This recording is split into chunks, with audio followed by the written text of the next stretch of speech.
नमस्कार. मी रणजित नरसिंगराव कदम, जिल्हा परिषद आदर्श प्राथमिक व माध्यमिक शाळा सांजा, तालुका जिल्हा धाराशिव या शाळेमध्ये मराठी भाषा पदवीधर शिक्षक म्हणून मी या ठिकाणी कार्यरत आहे. मला सांगायला आनंद होतो की आपल्या जिल्ह्यामध्ये या जिल्हा परिषदेचे आदरणीय सन्माननीय मुख्य कार्यकारी अधिकारी राहुलजी गुप्ता साहेब यांनी रीड धाराशिव हा उपक्रम पूर्ण जिल्हाभरामध्ये ठराविक शाळेमध्ये प्रायोगिक तत्त्वावर सध्या चालू केलेला आहे. आणि या उपक्रमाअंतर्गत आमच्या शाळेमध्ये त्यांनी दिलेल्या नियोजनाप्रमाणे हा उपक्रम अगदी व्यवस्थित चालू आहे. या ठिकाणी याच उपक्रमाअंतर्गत आपल्या शाळेमध्ये साहित्यिक, कवी, लेखक,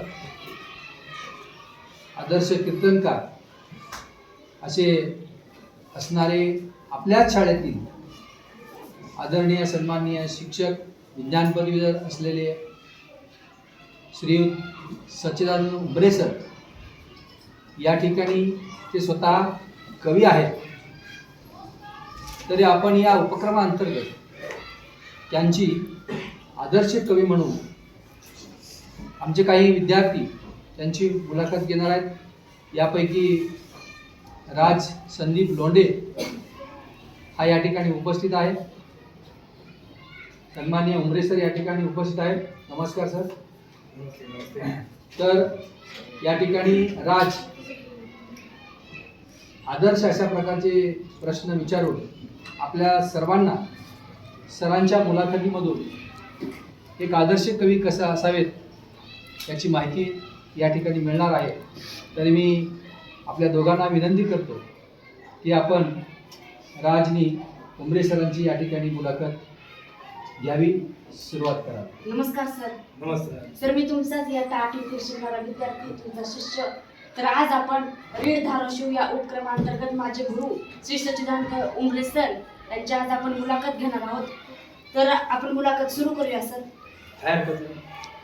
सर, मी तुम्हाला पहिला प्रश्न असं विचारतो की तुम्हाला कोणकोणत्या गोष्टींची आवड आहे? पहिला प्रश्न खूप छान विचारला राज. मला सर्वात जास्त आवड म्हणजे मला विद्यार्थ्यामध्ये राहणं एक शिक्षक म्हणून, आणि विद्यार्थ्याला एखादा घटक शिकवल्यानंतर, तळमळीनं शिकवल्यानंतर जो आनंद त्या विद्यार्थ्याच्या चेहऱ्यावर समाधान दिसतं किंवा आनंद दिसतो ते पाहण्याचा मला छंद आहे. विद्यार्थ्यामध्ये राहणं, विद्यार्थ्याला अवघड भाग, कठीण असता वाटणारा भाग हा सोपा करून सांगण्याचा छंद मला आहे. त्याच पद्धतीनं एक कवी म्हणून या ठिकाणी तू माझी मुलाखत घेतोय, तर निश्चितपणे एखादं काव्य सुचण्यासाठी, एखादी कथा सुचण्यासाठी किंवा एखादं कुठलंही साहित्य सुचण्यासाठी तुमचं वाचनाची आवड असते. ती वाचनाची आवड मला आहे. त्यानंतर मला क्रीडा क्षेत्रातली सुद्धा आवड आहे. मला स्वतः खेळ आवडतात क्रीडा क्षेत्रामध्ये. तर स्पेशली सांगायचं झालं वैशिष्ट्यानं तर मला क्रिकेट हा खेळ खूप आवडतो. त्याच पद्धतीनं व्हॉलीबॉल हा खेळ सुद्धा मला खूप आवडतो. मी खूप माझ्या शालेय जीवनामध्ये आणि माझ्या कॉलेज जीवनामध्ये हा भरपूर प्रमाणामध्ये खेळलेला आहे. ठीक आहे सर. तर आता मी तुम्हाला दुसरा प्रश्न विचारतो. दुसरा प्रश्न असा आहे की तुमच्या कोणत्याही 2 आदर्शांची नावे सांगा. छान प्रश्न आहे.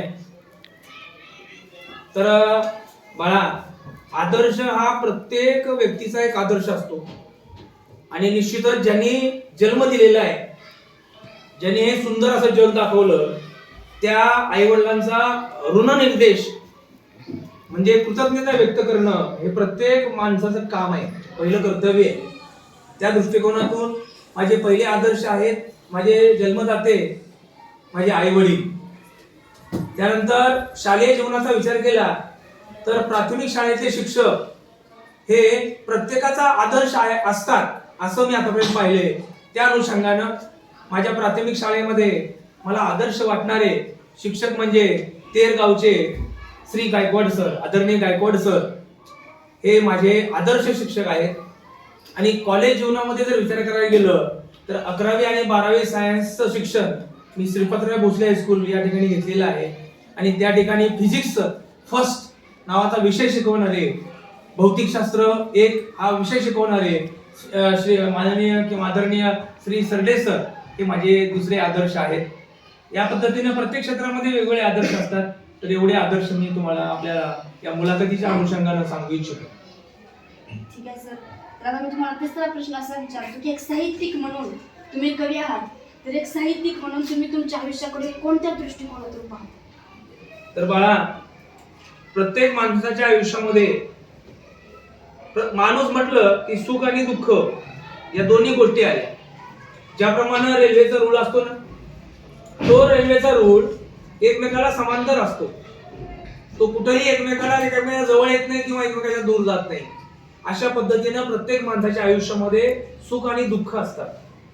ज्यावेळेस माझं मन एखाद्या आनंदी गोष्टीनं किंवा आनंदी गोष्टीचा अनुभव घेतं, त्यावेळेस माझ्या मनामध्ये, माझ्या डोक्यामध्ये तयार होणारे विचार हे निश्चितच आनंदी असतात.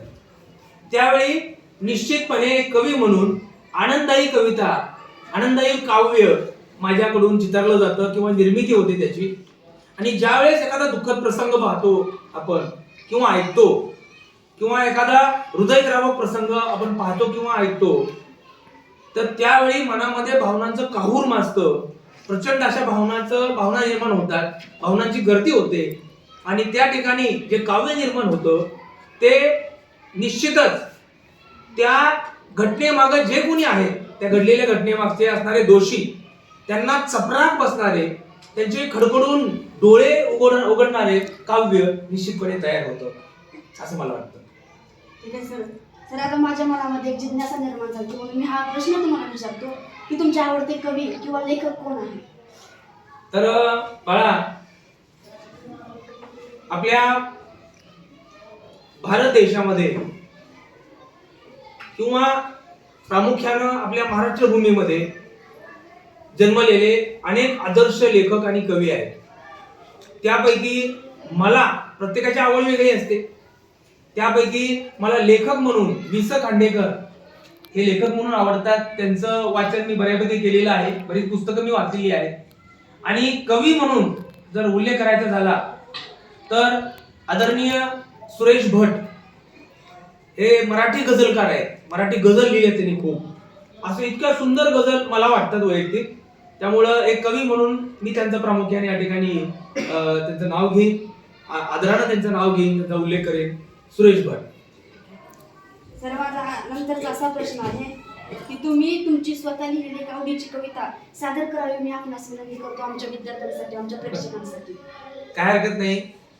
माझ्या आवडीची कविता, बऱ्याच कविता काही प्रसंगानुरूप मी या ठिकाणी आपल्या समोर आपल्या शाळेमध्ये सादर केलेली आहे, तू पण ऐकले असतील. पण तुमची सर आवडती कविता एखादी सादर करा असा जेव्हा प्रश्न माझ्यासमोर येतो किंवा फरमाईश येते, त्यावेळेस निश्चितपणे माझ्यासमोर एकच कविता दिसते, ती म्हणजे माझ्या आईवर मला सुचलेली माझी पहिली कविता. तिचं नाव आहे उतराई. तर बाळा, तो प्रश्न इतके छान विचारायला लागला म्हणून सांगतो. या ठिकाणी माझ्यासमोर इयत्ता 8वीचे सर्व विद्यार्थी पण आहेत, त्यांच्यासाठी पण एक ज्ञान किंवा काही नवीन माहिती या रूपाने सांगतो की काव्य प्रकार, कविता लिहिताना काही कविता मुक्त छंदामध्ये कविता असतात, त्यामध्ये यमक जुळलेलं नसतं. आणि काही कविता या यमक जुळलेल्या कविता असतात.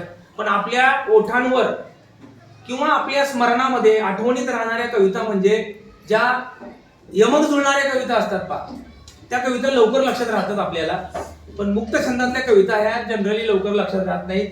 आता जी कविता मला आवडती कविता मी आपल्या समोर सादर करणार आहे, ती कविता मुक्त छंदातून सुरू होते आणि शेवटी यमकामध्ये जुळते सर. तर ती कवितेचं नाव आहे उतराई.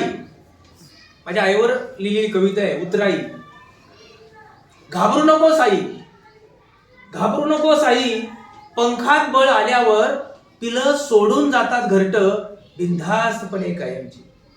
घाबरू नको साई, पंखात बळ आल्यावर पिलं सोडून जातात घरट बिनधास्तपणे कायमची. पण बाळ तुझा ठेवील लक्षात अंतीच.